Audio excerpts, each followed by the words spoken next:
Hello everyone, मैं doctor जूही आज के इस वीडियो में आप लोगों का स्वागत करती हूं। तो आज का जो हमारा टॉपिक है वो है स्वेज नहर, स्वेज कैनाल। स्वेज कैनाल एक अंतर्राष्ट्रीय जलमार्ग है और ये जलमार्ग कृत्रिम जलमार्ग है। दो प्रकार के जलमार्ग होते हैं, एक प्राकृतिक जलमार्ग और एक कृत्रिम जलमार्ग।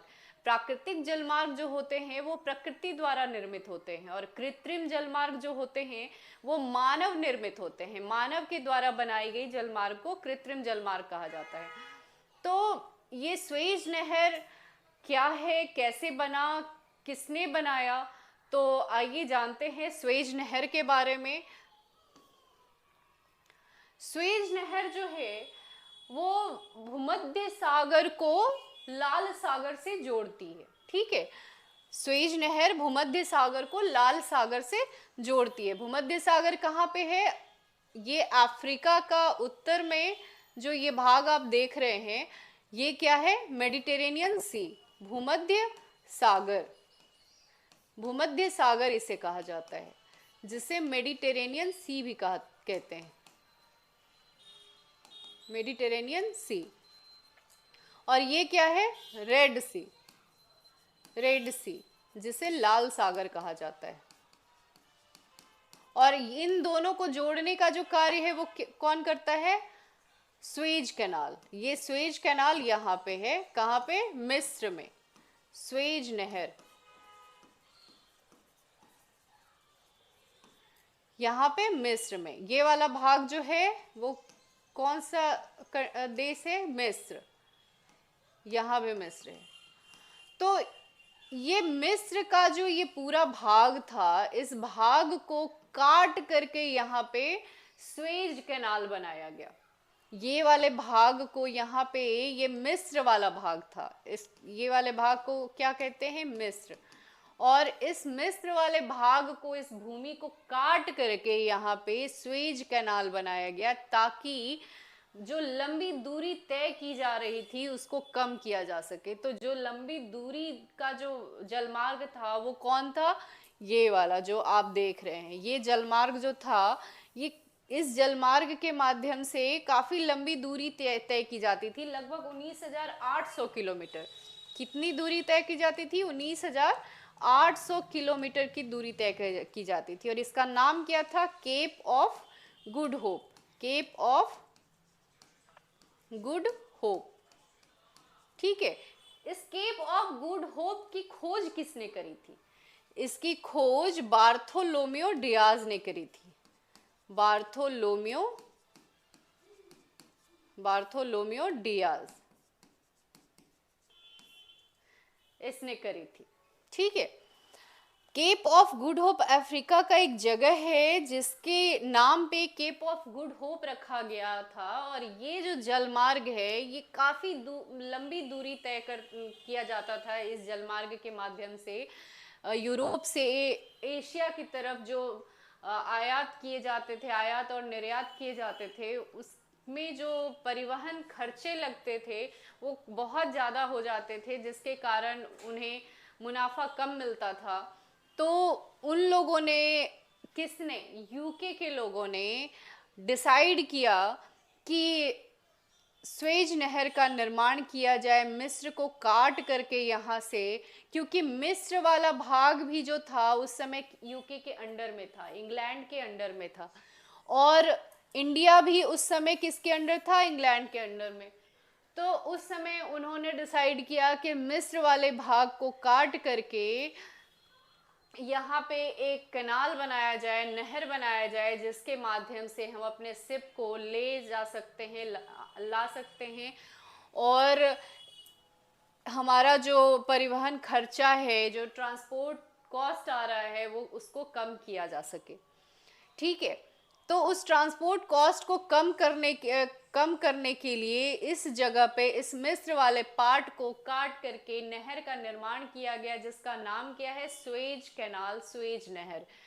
और ये स्वेज नहर भूमध्य सागर को लाल सागर से जोड़ती है। इस नहर का निर्माण कब किया गया? तो इस नहर का निर्माण कार्य जो था उसे दिया गया फर्डिनेंड द लेसेप्स को। ठीक है, इस नहर का निर्माण कार्य फर्डिनेंड द लेसेप्स को दिया गया, जिसने एक कंपनी का निर्माण किया। उस कंपनी का नाम क्या था? The universal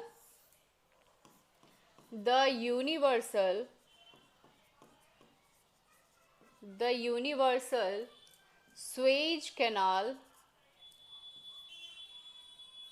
company. ठीक है।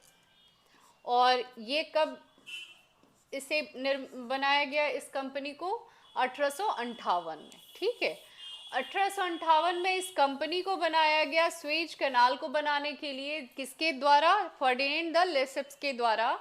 और फर्डिनेंड द लेसेप्स के माध्यम से शुरुआत की गई 1859 में।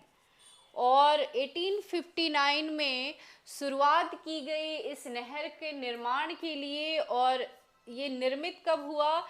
1869 में। लगभग 10 साल का समय लगा इस स्वेज कैनाल को निर्माण कार्य में। ठीक है, कितना समय लगा? 10 ईयर। ठीक है, 10 साल का समय लगा। और फर्डिनेंड द लेसेप्स ने इस नहर का निर्माण तो कर दिया, बाद में प्रॉब्लम आने लगी कि स्वेज कैनाल के माध्यम से जो शिप गुजारी जा रही थी उसको ले जाने और लाने में समस्याएं आ रही थी, क्योंकि ये जो नहर आप देख रहे हैं इसकी चौड़ाई मात्र 60 किलोमीटर है। इसकी चौड़ाई जो है मात्र 60 किलोमीटर है और इसकी लंबाई है 193 किलोमीटर। इसकी लंबाई कितनी है? 193 और चौड़ाई 60 किलोमीटर। तो इसके माध्यम से शिप गुजारी जाती थी। अगर यहाँ पे 2 शिप को गुजारा जाए एक साथ तो वो नहीं हो सकता था, उसमें भी प्रॉब्लम थी। ले जाने लाने में जो वो क्रम था यहाँ पे प्रॉब्लम होती थी, क्योंकि इनकी चौड़ाई बहुत कम थी। इसीलिए यहाँ पे ये कार्य किया गया कि यहाँ पे जो ग्रेट बिटर लेक है, ये आप देख रहे हैं ग्रेट बिटर लेक, और यहाँ पे एक लिटिल बिटर लेक है, लिटिल बिटर लेक। और यहाँ पे एक लेक है तिम्सा लेक, तिम्सा लेक। ठीक है, इन तीनों लेक को इस नहर से जोड़ दिया गया ताकि जो शिप थे वो यहाँ पे आकर के रुक सकते थे और दूसरे शिप को आगे ले जाने में यहाँ पे सहायता मिलती थी। तो इसलिए यहाँ पे 3 जो लेक हैं उनको इससे जोड़ दिया गया और थोड़ा आसानी हो गया बाकी शिप को ले जाने लाने में। तो ये जो स्वेज नहर है ये अंतर्राष्ट्रीय रूप से शुरुआत कर दी गई। ठीक है, और ये स्वेज नहर कहाँ पे है? मिस्र में। मिस्र में देख रहे हैं आप, इजिप्ट यहाँ भी है, यहाँ भी है। इन दोनों के बीच में इस भूमि को काट करके इस नहर का निर्माण किया गया। नॉर्थ में इसके क्या है? Port Said, Port Said. और साउथ में क्या है? ये गल्फ ऑफ स्वेज है, गल्फ ऑफ स्वेज है, जहां पे बंदरगाह क्या है? Port Suez, port Suez. South में याद रखिएगा, नॉर्थ के बंदरगाह को क्या बोलते हैं? Port Said. नॉर्थ के बंदरगाह को पोर्ट सईद बोला जाता है और साउथ के बंदरगाह को पोर्ट स्वेज। ठीक है, और इसके बीच में 3 लेक हैं। कौन से? तिम्सा लेक, ग्रेट बिटर लेक और लिटिल बिटर लेक। इन तीनों लेक को जोड़ दिया गया और इस की जो लंबाई है, लंबाई कितनी है? 193 किलोमीटर और चौड़ाई कितनी है? 60 किलोमीटर। ये आपको याद रखना है। ठीक है, और इस की शुरुआत किस कंपनी के द्वारा हुई थी? The universal Suez canal company. कब शुरू की गई थी इस कंपनी को? कब बनाया गया? 1858 में। किसके द्वारा? Ferdinand de Lesseps, Ferdinand de Lesseps, ठीक है। और उनके माध्यम से इस कंपनी को बनाया गया 1858 में, और उसके बाद इसकी शुरुआत की गई स्वेज नहर को बनाने में कब, 1859 में, और इसको निर्मित कब किया गया, 1869 को। और इसकी शुरुआत की कब की गई, स्वेज नहर की शुरुआत 17 नवंबर 1869 को स्वेज नहर को खोल दिया गया आवागमन के लिए, ताकि जो यूरोप से एशिया तक का जो व्यापार है वो आसानी से किया जा सके। और जो बड़ी दूरी हम लोग तय करते थे उस दूरी को कम करके, लगभग वो दूरी कितनी कम होती थी, 7000 किलोमीटर की दूरी कम होती थी। जो आपने देखा केप ऑफ गुड होप, जो काफ़ी लंबी दूरी तय की जाती थी, उस केप ऑफ गुड होप के माध्यम से इस स्वेज नहर के निर्माण के कारण 7000 किलोमीटर की दूरी कम हो गई, और अंतर्राष्ट्रीय व्यापार में काफ़ी मुनाफा होने लगा लोगों को, और यूरोप से एशिया की तरफ जो व्यापार करने में उन्हें काफ़ी सुलभता होने लगा। और उन लोगों का जो संबंध है, जो रिलेशन है, आपके भारत का भी जो यूरोप से संबंध है, इस अंतर्राष्ट्रीय जो आपका कैनाल है, स्वेज कैनाल, इसके माध्यम से व्यापार करने में उन्हें काफ़ी आसानी होती है, और जिसके कारण रिलेशन में उन लोगों में काफ़ी प्रगाढ़ता आई है।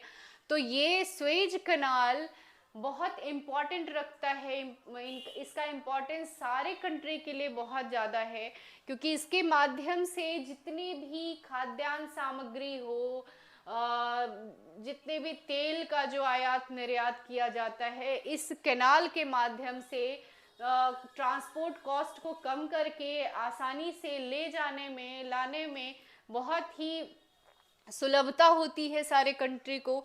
तो ये स्वेज कैनाल बहुत ही सबके लिए बहुत उपयोगी साबित हुआ इसके निर्माण के बाद। तो आप लोग इसको अच्छे से आप ध्यान से पढ़ेंगे, इसके हिस्ट्री के बारे में। आप बहुत लोगों ने हिस्ट्री के बारे में भी वीडियो बनाया हुआ है, तो आप उसको भी देख सकते हैं। मैंने बहुत ही शॉर्ट में आप लोगों को बताने का प्रयास किया है कि कैसे इसका निर्माण हुआ। तो आपको अगर ये वीडियो पसंद आता है तो चैनल को सब्सक्राइब कीजिएगा, लाइक कीजिएगा। हमने जो व्हाट्सएप चैनल तैयार किया है उस चैनल में हम डेली क्वेश्चन आंसर कर रहे हैं। तो क्वेश्चन आंसर में जो विनर हुई हैं, सबसे पहला जिसने गर्ल्स में किया है वो आरती हैं, सॉरी अंजलि हैं, और दूसरा जो बॉयज़ में हैं वो नीतीश कुमार हैं। तो उन्होंने बहुत ही सही परफॉर्मेंस किया है और सबसे पहले उन्होंने जवाब दिया है।